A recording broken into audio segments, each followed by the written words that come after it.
dans le discours, réduire le train de vie de l'État, parce qu'on a encore de façon ostentatoire des membres du gouvernement qui se déplacent avec 40 véhicules, les bons de carburant qui circulent. D'ailleurs, ça permet de dépanner certains. C'est ce que vous avez vu. Et dans ce que vous avez vu qui sera présenté à Berthois demain samedi, je crois que c'est oui. Demain samedi, le livre sera dédicacé à Berthois. Vous trouverez une cité également qui a beaucoup d'interrogations sur l'offre énergétique.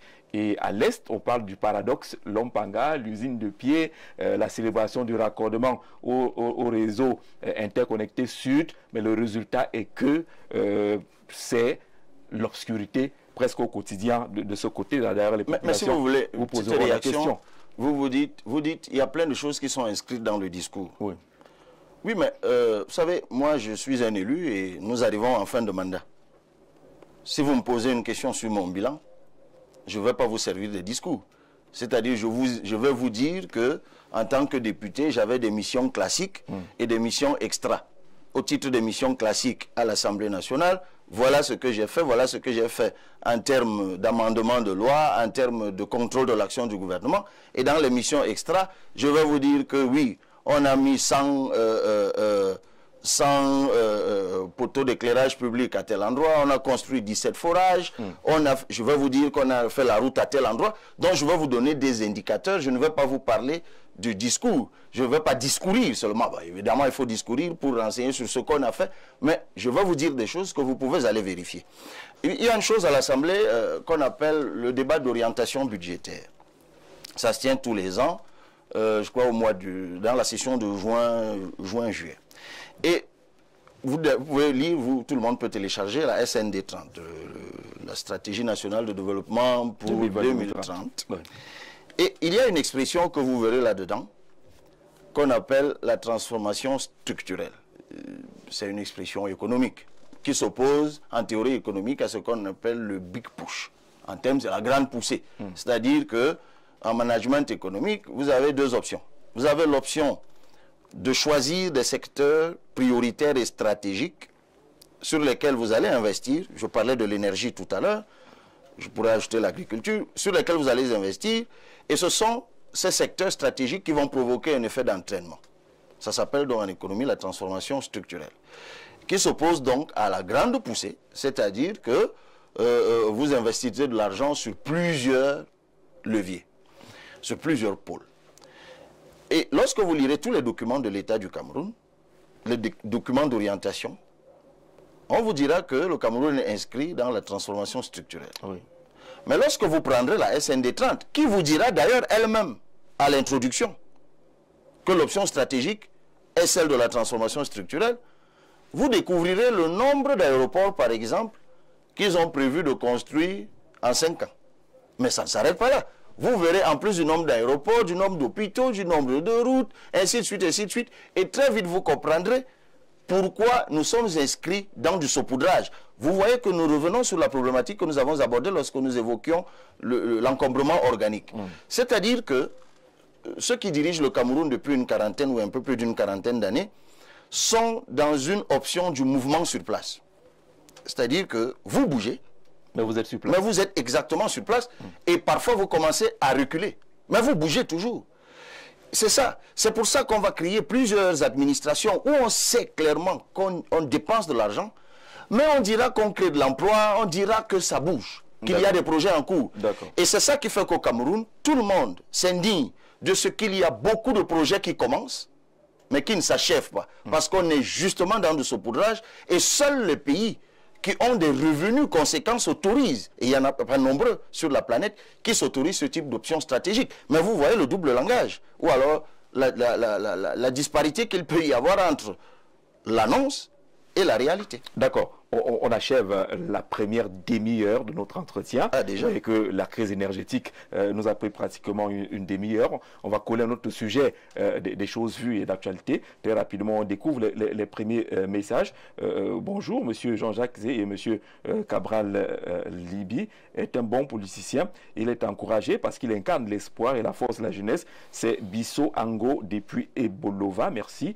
Bonsoir, président de la commune de Ngoro, à 2 générateurs qui ne fonctionnent pas depuis 10 ans. financé par le FECOM et population souffre sans énergie. En Goro, 2 générateurs qui ne marchent pas de ce côté-là. Bonsoir Info TV. Bonsoir Nourab Cabral, futur président. J'aimerais savoir quel est votre plan de la gestion de notre sous-sol, vraiment riche, mais qui est actuellement entre les ventes de certaines familles. Marcel Binam qui pose la question, on pourrait noter, Monsieur le Président. Bonsoir, Jean-Jacques, s'il te plaît, dis au Président Cabral que les habitants de Tignières sont chanceux d'avoir des installations. Nous, à Somalomo, on vit dans le noir. Somalomo, c'est dans le Oignon. Vous serez à l'est demain.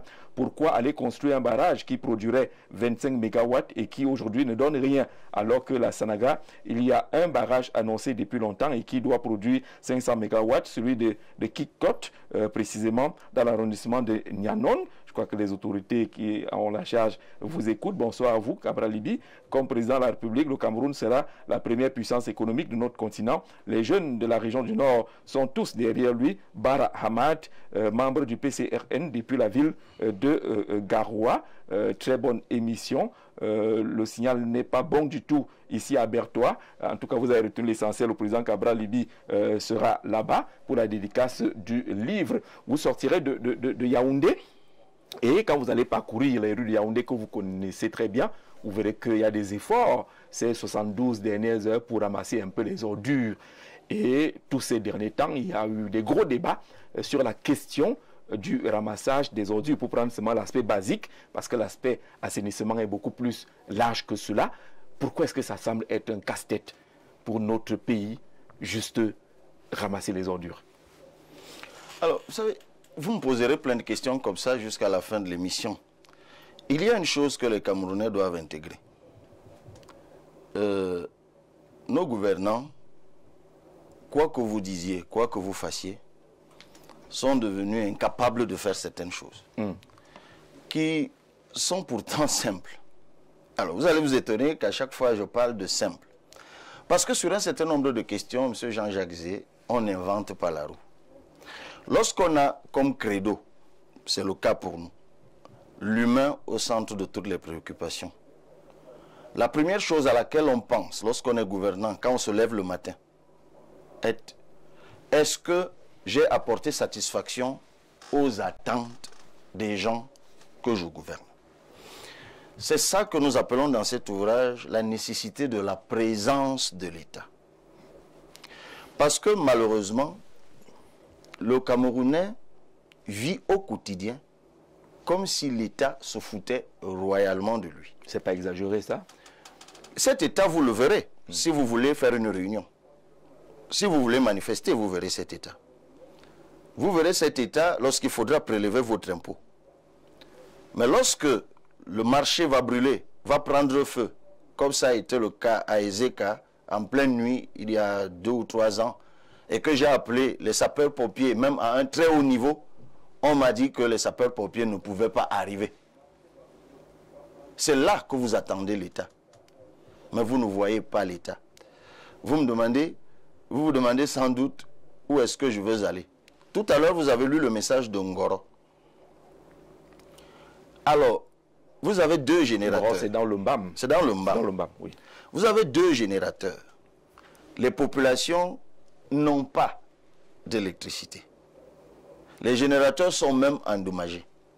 Si la priorité n'est pas de réparer ces générateurs, si la priorité n'est pas de mettre du carburant dans ces générateurs, mais dites-moi où est la priorité. Mais moi, je pourrais vous dire où elle est. Et je le fais à l'envi depuis que je suis à l'Assemblée. On suit votre regard, mais on voudrait rapidement évacuer la question, un peu plus directement, du ramassage des ordures dans les villes camerounaises. C'est encore une question de cécité managériale. L'ordure, M. Jean-Jacques Zé, c'est une matière première.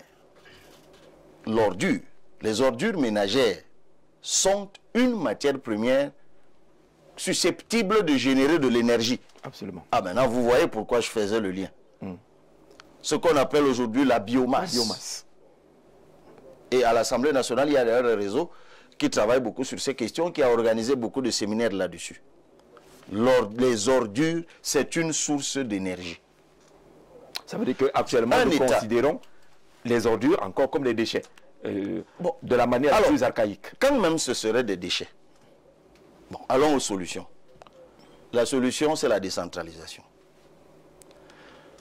Si on avait une bonne politique de décentralisation, toutes les communes seraient dotées des moyens pour gérer leurs ordures.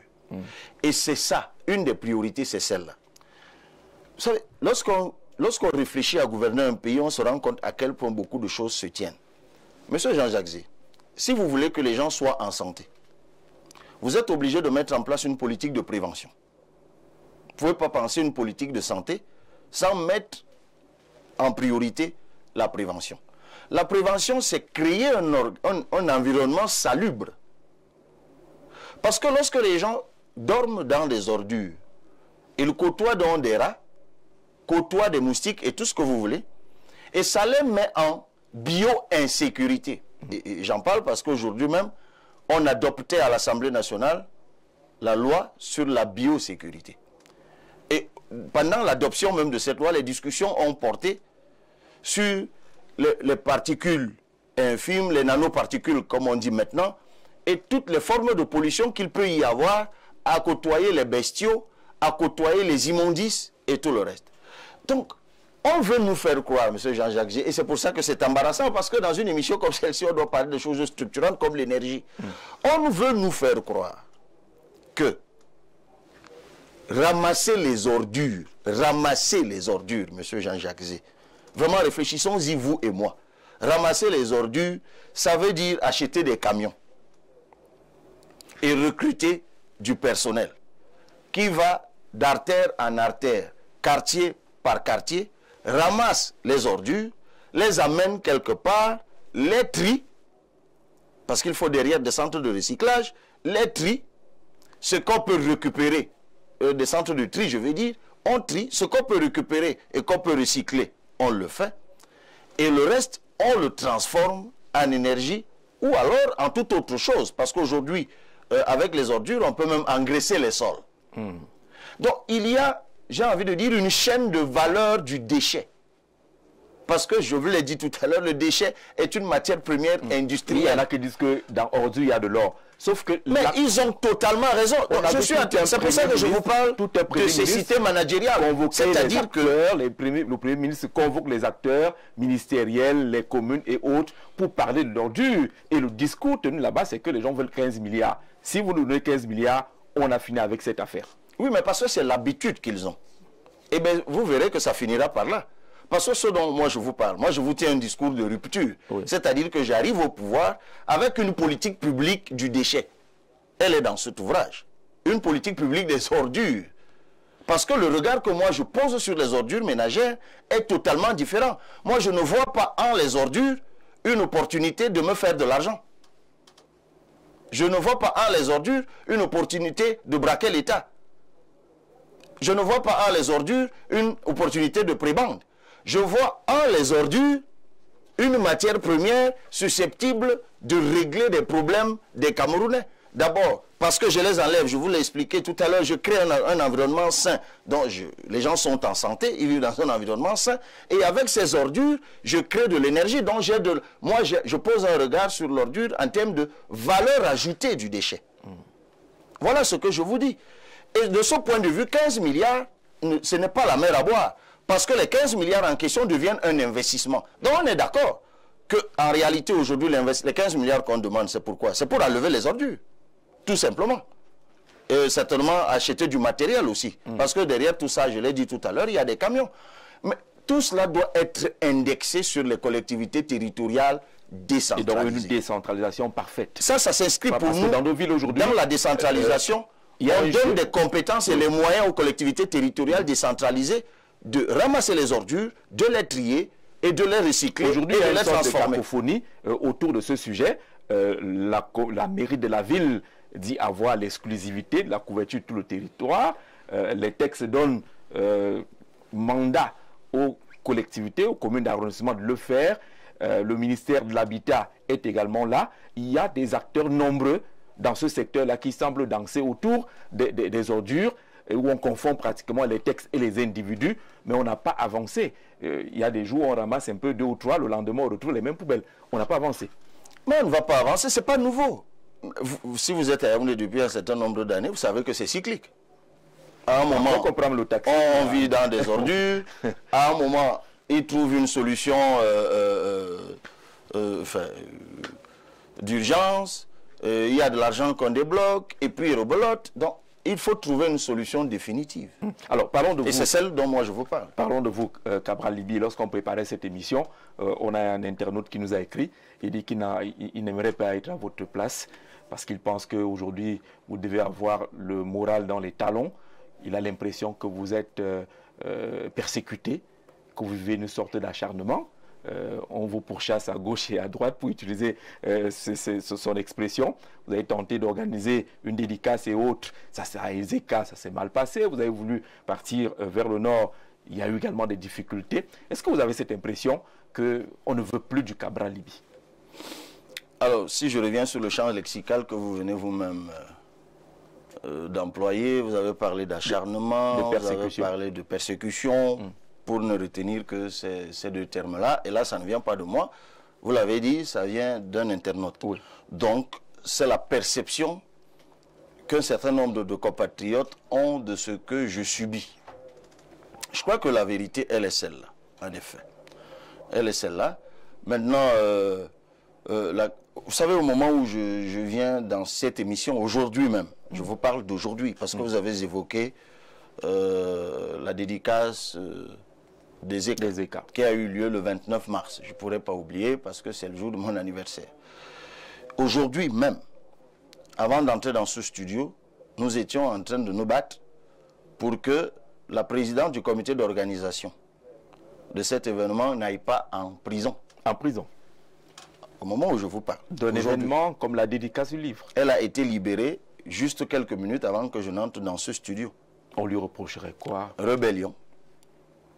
Outrage à officier de police judiciaire et photographie non autorisée. Son crime, c'est quoi? C'est que le vendredi, parce que nous avions on avait 3 jours d'activité. Le jeudi 27, le vendredi 29 et le samedi, jeudi 27, vendredi 28 et le samedi 29. Le vendredi, la première réunion, puisqu'on allait de village en village, on avait 7 arrêts dans les villages, où on regroupait des villages. Donc la première réunion devait avoir lieu le vendredi à 10 h, dans son village, et devant son domicile. Et son crime, c'est d'avoir installé 2 tentes et 100 chaises. Les gendarmes ont débarqué à 4 h du matin, entre 4 h et 5 h du matin. Ils ont cassé les tentes et ont porté les chaises. Et son crime, son deuxième crime, c'est d'avoir filmé la scène. Parce que vous avez sans doute vu la vidéo qui a circulé. La vidéo circulée dans les réseaux sociaux. Oui. Voilà son crime. Et c'est pour ça qu'elle a été convoquée, puis déférée aujourd'hui. Et au moment où j'entrais dans ce studio, il fallait payer la caution pour qu'elle soit libérée et qu'elle puisse comparaître libre. Quelqu'un a parlé d'acharnement tout à l'heure, quelqu'un a parlé de persécution. Tout cela pourquoi? Vous poserez la question. Pourquoi? Vous poserez la question aux persécuteurs. Oui. Nous avons voulu organiser le congrès du PCRN à Kribi. Vous vous en souvenez? En décembre 2023, ça a été interdit. D'ailleurs, quelques semaines après, le maire de Kribi, enfin de l'un des Kribi, on l'a vu dans une vidéo qui a circulé, dans un meeting, où il disait que si de toute façon ce meeting avait été organisé, il aurait envoyé des bulldozers nous écraser. Parce que lorsqu'on parle du discours de haine, ça j'entends ça beaucoup souvent, le discours de haine, ça se radicalise. Là je parle d'un élu, un maire du parti au pouvoir, qui publiquement, en haranguant les foules, dit on ne veut pas de Cabral Libye ici à Kribi, et puis heureusement pour lui que son congrès a été interdit, on les aurait écrasés au bulldozer au besoin. Propos tenus publiquement, et je n'ai pas vu une onde d'indignation comme on en a souvent dès qu'un jeune exacerbé dans les réseaux sociaux tient le verbe au haut. Puis nous avons été traînés au tribunal. Nous avons gagné. Je ne reviendrai pas sur les détails parce que tout le monde les connaît. Mais nous on veut pas s'attarder nous sur les avons à détails, notre actif 4 décisions de justice. 4. Et dans la tournée que vous avez évoquée, et d'ailleurs nous irons demain à Berthois, et je tiens à préciser que pour le cas spécifique de Berthois, d'ailleurs le sous-préfet, en début de semaine, a signé le récépissé, sans doute. C'est ce qui a été, ça se situe dans le prolongement de ce qui s'est passé à Ezeka. Mais ce qui effectivement s'est passé à Ezeka a été bizarre, pour ne pas en dire plus. C'est que nous étions en tournée parlementaire avec les 2 autres députés de la circonscription. Alors, comment est-ce que vous interprétez cela? Est-ce qu'on a encore des problèmes d'éducation politique? Est-ce qu'on n'a pas réussi à s'arrimer à l'offre et à la donne démocratique qui entraîne avec elle la liberté d'expression, de manifestation, ou alors il y a encore des autorités zélées qui ne veulent pas lâcher du lest? Mais non, vous avez des questionnements qui nous éloignent. Alors c'est quoi le problème? La question que tout le monde devrait se poser aujourd'hui en 2025 est comment c'est possible? Comment c'est possible? Vous avez sans doute vu, je crois que c'est évident que même l'ordre gouvernant est troublé par cette affaire. Parce que le vendredi, lorsque nous avons été appelés chez le préfet, il nous a annoncé que les interdictions étaient levées. Oui, mais sans nous dire pourquoi elles avaient d'abord été prononcées. Oui. Il n'y a pas de base juridique, il n'y a pas de logique juridique, il n'y a pas de logique tout court. C'est de la persécution gratuite. C'est de l'acharnement sans fondement. Puisque nous sommes réputés être en démocratie, mais il y a même lieu de se poser une autre question. Est-ce que l'ordre gouvernant serait plus fébrile qu'on ne le croit? Parce que ce n'est pas tant de Cabral Libi qu'il s'agit aujourd'hui. Vous savez, M. Jean-Jacques Zé, nous ne sommes que des êtres humains. Comme disait un révolutionnaire dans notre pays, il disait, vous pouvez m'enlever, vous pouvez tuer cette chair qui abrite mon esprit et mon âme, mais je vous mets au défi de m'enlever la félicité où cette âme ira par la suite. C'est injuste, je crois qu'il avait dit. Je le paraphrase. Est-ce que tout cela ce que j'essaie de vous dire... Est-ce que ça ne vous inquiète pas dans la perspective de la présidentielle, justement, où on commence à voir Robert Kona sorti de nulle part, qui revendique la propriété du parti, on commence à parler de bicéphalisme et qui pourrait mettre en danger votre candidature. Est-ce que vous ne sentez pas qu'on est en train d'aller vers là? Monsieur Jean-Jacques Zé, et ça répond à la question de votre internaute qui parlait de morale au talon. Tant que j'aurai les décisions de justice de mon côté, moi j'ai la prétention de croire à l'état de droit. Moi je veux diriger le Cameroun. Et j'ai du respect pour le pays que je veux diriger. J'ai du respect pour les Camerounais que j'ai la prétention de diriger. J'ai du respect pour les institutions que j'ai l'intention d'incarner et de redresser aux besoins. Je l'évoquais tout à l'heure. J'ai une haute idée de la République. C'est pour ça que dans cet ouvrage, par exemple, ça fait digression, que nous proposons même que la Constitution définisse les termes de la devise. Paix, travail, patrie. Il faut que la Constitution dise ce qu'elle entend par paix. Quelle est notre conception de la paix, constitutionnellement, du travail, de la patrie. Moi, j'ai une haute idée de l'État, de la République. Ce d'autant que pour que nous ayons le Cameroun que nous avons aujourd'hui, M. Jean-Jacques Zé, nous avons eu d'honorables ascendants qui ont laissé leur vie. Ils se sont battus au prix de leur vie pour que nous puissions être là où nous sommes aujourd'hui. Et c'est cette institution que moi je voudrais incarner. C'est cet État que je voudrais diriger. Et c'est pour cela que moi je ne peux pas fouler au pied l'institution judiciaire.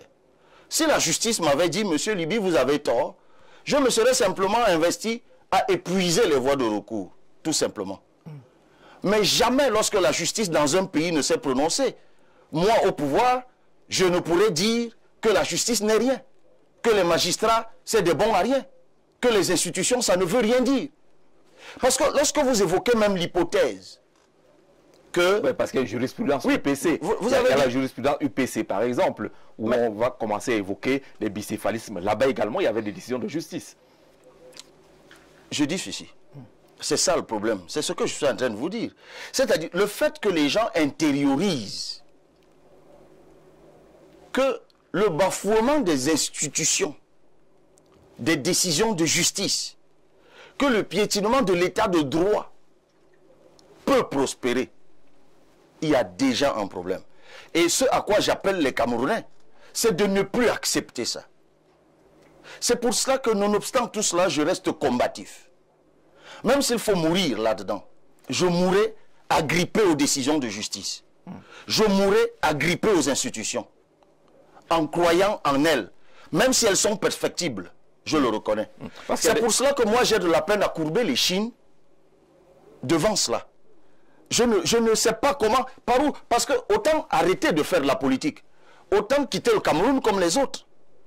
Non, vous ne quitterez pas le Cameroun. Non, mais c'est pour ça que je vous dis que vous et qui vous disent que, d'accord, Cabral, tant qu'il y aura des Camerounais qui croiront en moi, tant qu'il y aura des Camerounais qui croiront aux institutions, parce qu'il ne faut pas croire que tous ceux qui sont dans la machine d'État, que tous ceux qui exercent le pouvoir d'État bafouent l'État et les institutions. Non, tout le monde. Donc, moi, je sais qu'il y a des gens qui y croient. Il y a des gens qui continuent à croire à la République. En d'autres occasions, j'ai dit, et je le dis sur votre antenne, je reste convaincu que les derniers remparts que nous aurons contre ce type de dérive, c'est le corps judiciaire, c'est le corps armé, c'est le corps de la police. Parce que ces trois segments-là sont effectivement les derniers remparts que nous puissions avoir. Et même dans d'autres pays, lorsque la dérive a pris des proportions inimaginables, ce sont ces corps-là qui se sont levés pour protéger la patrie, pour protéger les citoyens. Et moi, je compte sur eux. Et jusqu'ici, j'ai le sentiment qu'il y en a qui croient aux institutions. Donc moi, je suis en train de vous dire, M. Jean-Jacques Zé, que je crois que je suis du côté du droit. Je suis le président du Parti camerounais pour la réconciliation nationale. À la lumière de la constitution du Cameroun, à la lumière des lois et règlements du Cameroun, à la décision des décisions de justice, et j'ai appris, c'est le droit que j'ai appris à l'école, la jurisprudence est une source de droit. À la lumière de tout cela, à la lumière du soutien et de l'accompagnement que je reçois de mes compatriotes, parce que c'est le carburant de notre politique. Vous savez, vous pouvez écrire des livres comme je les écris là. Vous pouvez partager votre projet pour un pays comme je le fais là. Mais s'il n'y a pas des gens qui y adhèrent, qui vous accompagnent, qui vous supportent, malgré les épreuves que vous traversez, ben vous ne continuerez pas. Et ma combativité, le carburant de ma combativité, c'est cette sympathie et ce soutien et ces encouragements que je reçois de mes compatriotes. Alors ces compatriotes, certains de ces compatriotes disent que vraiment Cabral Libby doit aller jusqu'au bout de ce combat et peut-être remporter cette élection, mais que l'homme prudent doit pouvoir voir le mal de loin. Est-ce qu'il ne serait pas utile pour lui de déjà penser à une autre option, laisser l'affaire du PCRN, penser à son propre parti ou un autre parti? Non mais, écoutez, c'est comme si on reprochait au président Biya d'avoir poursuivi le travail entamé par ses devanciers de l'UC et de l'UNC. Il a juste rebaptisé en RDPC en 1985.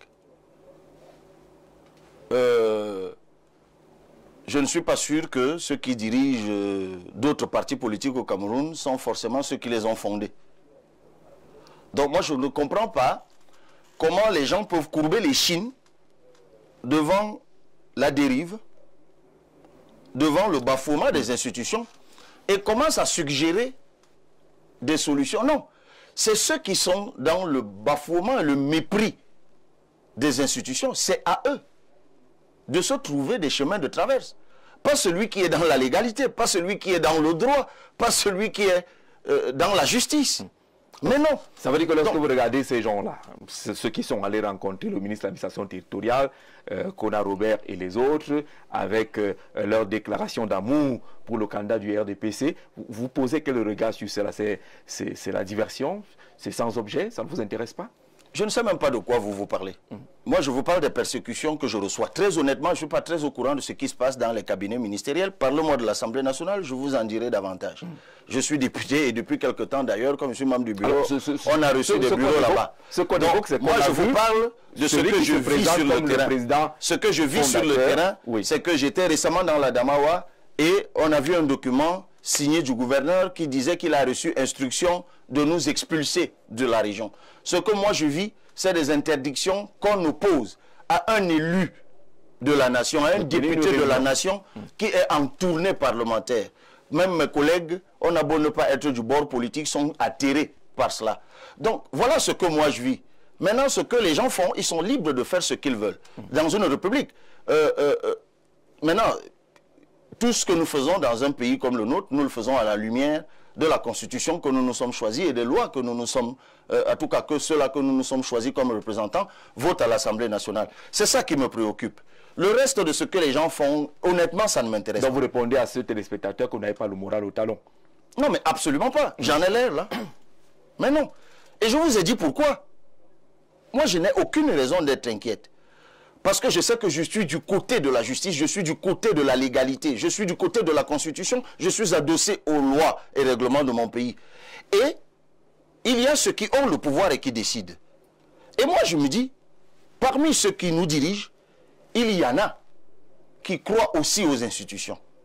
Et je préfère leur faire confiance. En ce qui me concerne, tant que je serai du côté du droit et de la justice, moi, je me battrai toujours. D'accord. Je serai toujours combatif. C'est de cette persécution qu'il s'agit lorsqu'on a vu la sortie du PCRN qui redoute des actions qui pourraient être menées à travers les réseaux sociaux contre votre personne, contre votre engagement politique à travers l'intelligence artificielle. On a appris justement qu'il y a des officines qui préparent des choses qui pourraient arriver aujourd'hui ou demain sur Cabral Libye et qui vont le présenter sous un angle assez négatif. Oui, bon, maintenant, là, c'est de l'adversité politique. Attention, il ne faut pas confondre persécution et adversité politique. Non, on voit ça pareil. Voilà.